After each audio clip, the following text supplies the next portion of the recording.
அல்லாஹ் அக்பர்ங்கிற வார்த்தையை இந்த சமூகம் சரியாக இன்னும் விளங்கிக் கொள்ளவில்லையோ என்று சில நேரங்களில் அவர்கள் செய்கிற செயல்கள் எல்லாம் நமக்கு உணர்த்துகிறது.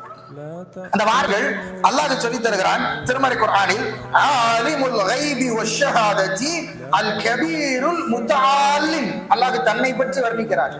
தன்னை பற்றி குர்ஆனில் வர்ணிக்கிறான். எப்படி வர்ணிக்கிறான் தெரியுமா?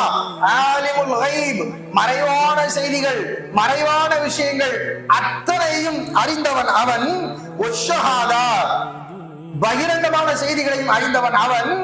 அல் கபீருல் முத்தஆல்லிம், அவன் மிக உயர்வானவன், அவன் மிக உயர்ந்தவன். அல் கபீர், அவன் மிக பெரியவன் என்கிறான் அல்லாஹ். எதை விட பெரியவன்? யாரை விட பெரியவன்? அல்லாஹ் மிக பெரியவன் என்றால் எதை விட பெரியவன்? யாரை விட பெரியவன்?